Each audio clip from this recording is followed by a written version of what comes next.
Dernière édition de Metro News pour la semaine. Bonsoir à toutes et à tous, très heureuse de vous retrouver. Au sommaire de ce vendredi, le secrétaire d'État américain Antony Blinken a annoncé que plus d'une douzaine de pays ont pris l'engagement de fournir 120 millions de dollars américains supplémentaires à la mission multinationale d'appui à la sécurité en Haïti. Cette annonce a été faite au Brésil jeudi lors du sommet des ministres des Affaires étrangères du G20. L'ancien chef de la police, Léon Charles, rejette d'un revers de main l'ordonnance du juge Walter Wessert-Voltaire relatif à l'assassinat du président Jovenel Moïse. Il estime qu'il a été injustement accusé dans le cadre de ce dossier. Et puis enlèvement ce vendredi de 6 frères de la congrégation Sacré-Cœur. Les religieux ont été kidnappés alors qu'ils se rendaient à l'école Jean 23, située au bicentenaire dans le centre-ville de Port-au-Prince.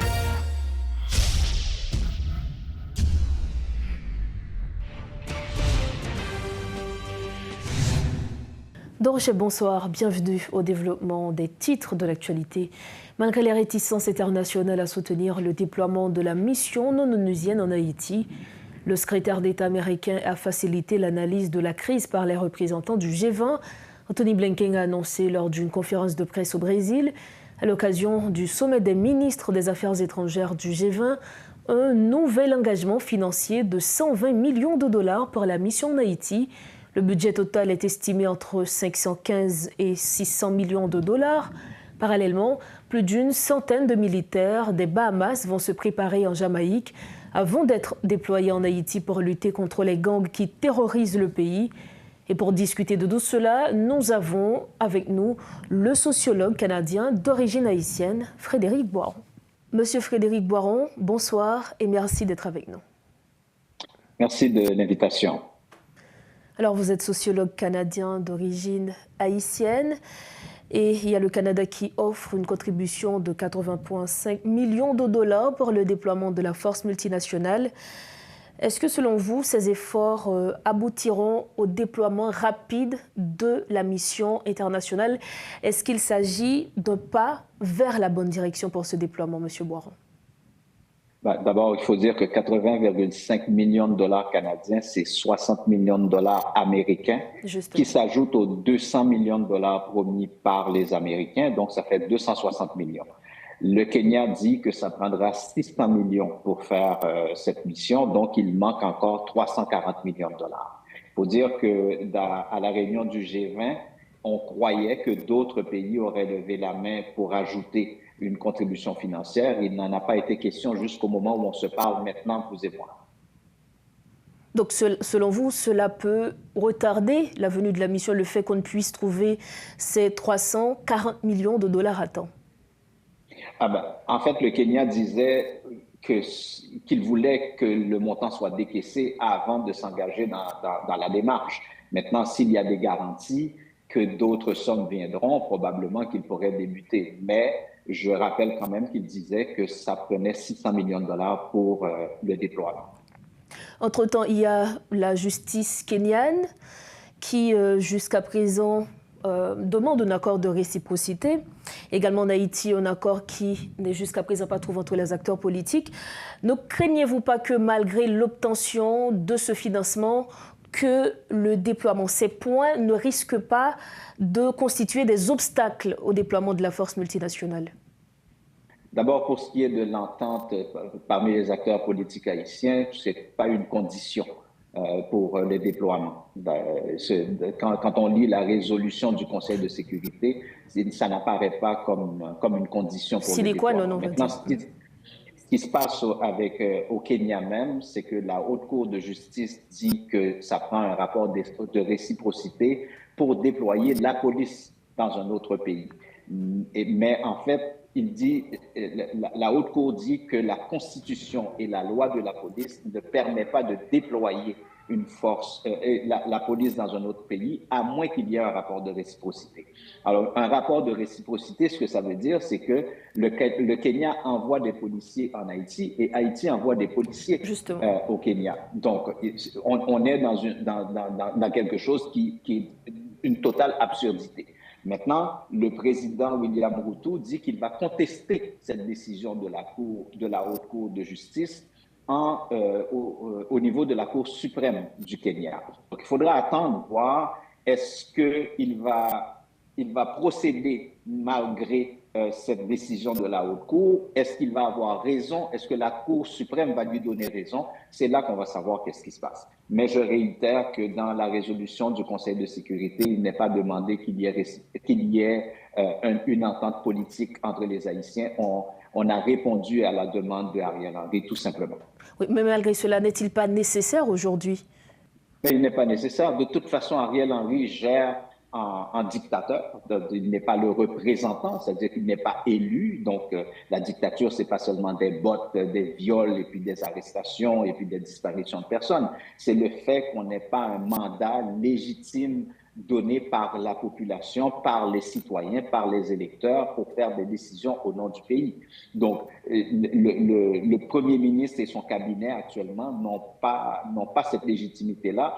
Et d'une certaine manière, le Conseil de sécurité leur offre une légitimité en répondant à leurs demandes. Donc, on est dans quelque chose de farfelu en réalité comme démarche, mais le Conseil de sécurité vient appuyer l'illégitimité et l'illégalité de Ariel Henry. Donc, on peut tomber dans une certaine morale de dire que ça aurait été bien d'avoir un consensus plus large, etc. Mais depuis le temps qu'on en parle en Haïti, le Conseil de sécurité a fait fi totalement de l'illégitimité de Ariel Henry. Alors, dernière question, M. Frédéric Boiron. Tenant compte de tous ces points, est-ce que vous êtes plutôt sceptique ou du moins optimiste quant au déploiement rapide de la mission multinationale de soutien à la sécurité en Haïti? Moi, je crois que là où je suis, comme Québécois d'origine haïtienne qui vit bien dans son confort, c'est pas à moi de décider si c'est une bonne chose ou une mauvaise chose pour les Haïtiens d'avoir une force internationale. Ce que je dis, vous devez être prudents. Les Haïtiens doivent être prudents parce qu'il y a des hauts gradés de la police kenyenne qui ont été inculpés pour crimes contre l'humanité, vol, viol, assassinat. Il y a présentement, et c'est l'Organisation mondiale de la santé qui l'a décrété, depuis le 31 mars 2023, l'OMS a décrété une épidémie de choléra en Haïti, au Kenya. Et si vous allez sur le site du CDC, vous allez voir que les Américains recommandent à leurs ressortissants, s'ils décident d'aller au Kenya, de se faire vacciner contre le choléra. Donc, ça veut dire qu'il faut que les Haïtiens soient très prudents et doivent être très réactifs sur ce qu'on leur envoie comme personnes qui viennent les aider à sortir d'une situation difficile, alors qu'en réalité, on est peut-être en train de reproduire la même recette qu'avec la MINUSTAH et croire et prétendre qu'on pourrait avoir un résultat différent avec la même recette. Et quand on arrive à ça, on est dans la folie furieuse. Nous devrions être prudents et réactifs. Merci infiniment, Monsieur Frédéric Boiron, d'avoir été avec nous. Avec plaisir. Voilà, c'était avec nous le sociologue canadien d'origine haïtienne, Frédéric Boiron. Avec lui, nous avions parlé de la venue de la force multinationale de soutien à la sécurité en Haïti. Merci de suivre la Télémétropole. La suite des informations. L'ancien chef de la police, Léon Charles, rejette les accusations selon lesquelles il aurait été inactif lors de l'assassinat du président Jovenel Moïse.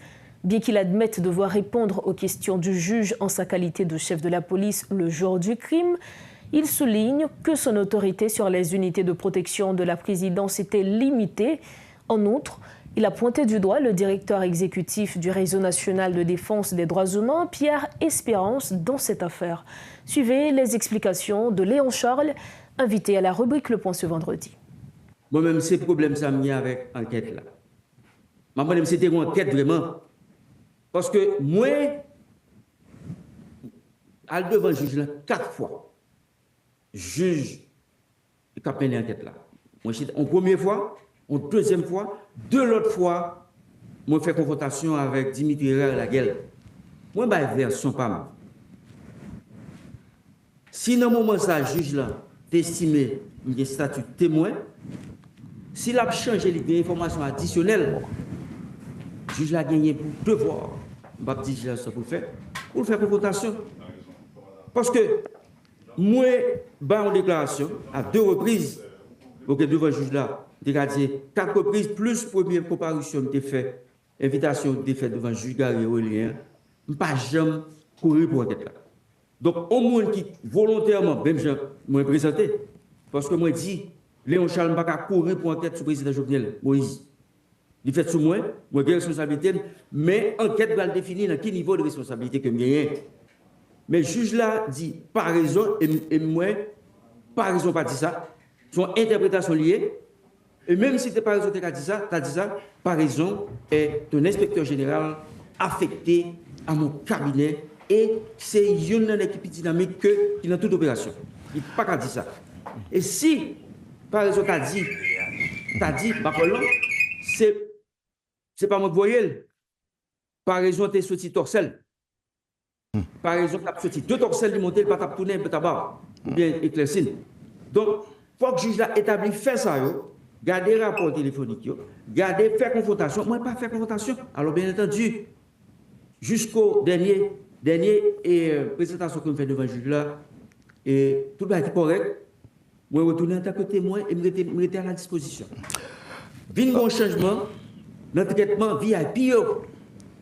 Parce que moi, je n'ai pas jamais demandé autorisation pour me tourner parce que je connaissais obligation pour moi aller devant le juge là pour m'aider enquête avancée. Parce que moi, j'étais venu 5 fois déjà. Malgré mon dit, mais Barreto, interdiction de pas me dire, écoute, parce que le président assassiné sur moi, si Léon Charles pas descend dans la juge là, pas d'enquête. Je descends 5 fois. Mais dans le dernier moment, je vois que je ne me pas senti mal à l'aise parce que c'est droit, même si Pierre Espérance n'est pas d'accord ça.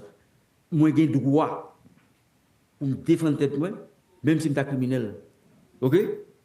Pas ça du tout. Je suis innocent. Blanc comme neige, dans la question ça. Sauf, les faits sur moi, ils sont témoins importants. On ne pas dire, le témoin numéro 1. Il y a des informations dans même pas dit ça là. Il n'y a pas mon opportunité pour me dire. Il y a autant de ragots qui dit, l'autre n'est qui pas aimé Léon Charles. Parce que nous sommes personnels controversés. Nous sommes controversés, il y a l'équipe pas aimé. Je m'en fais pour ça. Moi, j'étais directeur général en 2004, 2005. Nous sommes qui ça me fait. Je ne vais pas négocier à Bandi. Ok? Je ne vais pas négocier. On bandit, c'est bandit, oh la loi, ma travail. Sans ne pas violer droits, bien entendu. Ok? Le monopole de la violence légitime. Je fais. Dans 509, nous tournons là, c'est même pas là, fait.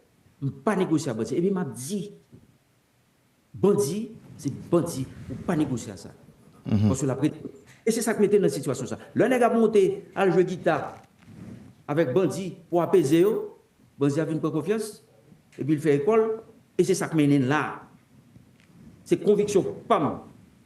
En 2004-2005, j'avais les bandits en face de moi. En face de la police nationale. Avec tout respect pour la police, que je travaille avec eux. Mais il y a certains bandits qui ont filtré la police. Toujours concernant ce dossier, l'inspecteur général Vladimir Paraison conteste la version présentée dans l'ordonnance du juge Walter Wesser-Voltaire, selon laquelle il aurait agi de sa propre initiative en se rendant au domicile du président assassiné. Dans une déclaration sur Métropole ce 23 février, M. Paraison confirme la version de l'ancien directeur général de la PNH, Léon Charles, selon laquelle ce dernier lui aurait demandé de se rendre sur place. Parce qu'il y a des formations qui sont là, qui OK. Le général l'a dit, pas de. OK. Le général l'a correct dans sa labdia. Il est correct. Il est correct dans sa labdia. Donc, oui. OK. Oui. Bon, même. L'agir en bas directeur général de la police là, pas grand monde qui t'a fait une mission personnelle que sous l'autre du directeur général. OK, bon. Okay? Mais on est d'accord que le Pavlé, il dit non. Non, c'est tout droit, c'est droit de réserver. Mais moi, je dis parce que j'en ai reparti bagarre là, c'est comme si il y a 2 directeurs généraux, moi-même, moi, ton directeur général ou pas. Non. J'ai été instruit par mon chef d'alors pour me donner en mission et toute réaction gagne, c'est le directeur général là qui me gagne. Bon, eh bien, merci. À la fin de la journée, même pour monter le président, c'est le directeur général qui dit moins bon l'autre, même si fatigué, arrange pour y. La situation sécuritaire de la zone métropolitaine de Port-au-Prince se détériore. À Carrefour, les attaques des bandits se poursuivent. entraînant des morts et des blessés, notamment l'assassinat du policier Cadet Gétro de la nuit du jeudi 22 au vendredi 23 février à Maotiar 85. Des hommes armés non identifiés ont perpétré cet acte allant jusqu'à lyncher et brûler le cadavre de la victime. Également ce vendredi, 6 religieux catholiques ont été kidnappés à Port-au-Prince dans la matinée du vendredi 23 février 2024. Les 6 frères de la congrégation Sacré-Cœur ont été enlevés alors qu'ils se rendaient à l'école Jean 23, où ils enseignent, école située au bicentenaire au centre-ville de Port-au-Prince. Autre dossier, les membres du syndicat qui soutiennent la directrice générale de l'Office national d'assurance vieillesse rejettent les accusations selon lesquelles elle aurait supprimé les avantages sociaux des employés. Ils affirment qu'elle met simplement fin à la corruption dans l'ONA, y compris les dépenses inutiles et les pratiques douteuses comme la distribution d'argent chaque week-end à plusieurs employés. Ils se demandent pourquoi personne n'a protesté lorsque ces pratiques existaient sous l'ancienne direction. Deux syndicats ont des positions divergentes et pendant ce temps, la paralysie des activités semble être ignorée. Suivez ce reportage de Rodolphe Pierre-Louis. Le deuxième syndicat dénommé VETO, qui se trouve à l'Office national d'assurance, s'est prononcé ce vendredi suite aux différentes revendications rendues publiques hier par la structure syndicale Maché-Contré. Le président du VETO reconnaît que certaines d'entre elles sont justes, par contre, il s'exprime en ces termes. C'est parce que Mme Marisco dit qu'il ne pas rentrer dans la corruption à personne. Depuis Mme Marisco venu, il jeune un paquet de gagottes en deux boîtes. C'est que 25 000 gouttes chaque semaine pour les gars de bread, tafia, bread, clairé, le week-end. Les coupelles. C'est que 1 million de gouttes chaque mois pour les gars causés avec ménageurs. Madame Marisco coupelle. Il dit, il n'est pas bien comme assuré, puis elle fait campagne électorale, il dit pas la donne. Pour cette formation syndicale de l'ONA, la directrice générale n'a fait que couper les ponts du gaspillage qui a trop perduré à l'institution. Une décision qui a éveillé la colère de plus d'un, poursuit-il. N'a dit tout employé ONA, restez tête frette, posé, pas aucun avantage qui coupe en ONA. Nous pas prendre manipulation, pas quitter politiciens servir à Kyo, puis à régler cause personnelle, puis à régler cause ti madame yo, ti ménage yo. Entre deux structures syndicales, les services de l'ONA se trouvent dans une impasse. Les employés sont sur place, mais selon les constats, rien ne fonctionne. Les demandeurs de services sont impuissants et la situation semble échapper à tout contrôle. Veto campé en quoi? Contre corruption. Et Veto dit faut que corruption finisse dans l'ONA. Comme on a pas prendre la poche nègre pour faire campagne électorale dans l'ONA. Il s'agit de deux syndicats qui se trouvent directement dans la même institution, l'Office national d'assurance. Hier, il y avait une conférence de presse du premier syndicat, c'est bien Maché-Contré, et aujourd'hui, c'est l'autre syndicat qui s'appelle VETO. Donc hier, c'était l'occasion pour le syndicat qui s'appelle Maché-Contré de dénoncer les différentes actions de la directrice générale. Et aujourd'hui, le syndicat qui se nomme VETO défend les actions de la directrice générale. Deux syndicats dans une même institution, l'un est pour, l'autre est contre. Maintenant, au milieu, il y a la directrice générale. On l'attend impatiemment pour exposer sa version des faits afin de savoir entre ces deux syndicats lequel dit la vérité. Quelle version explique exactement ce qui se passe à l'intérieur de l'ONA. Donc maintenant, la balle, amis téléspectateurs, est dans les pieds de la directrice générale. Paul Léel et Rodolphe Pierre-Louis pour Télémétropole. Dossier éducation, le Premier ministre Ariel Henry a organisé une réunion jeudi pour discuter du projet de construction de 20 nouvelles écoles de la région métropolitaine de Port-au-Prince et les communes de l'Ouest en Haïti. Chacune de ces écoles sera pourvue d'infrastructures modernes, comprenant des salles de classe, une salle informatique, une bibliothèque et un laboratoire. Le financement de ce projet sera assuré par le Fonds national de l'éducation, alimenté par les contributions issues des transferts d'argent et des appels internationaux.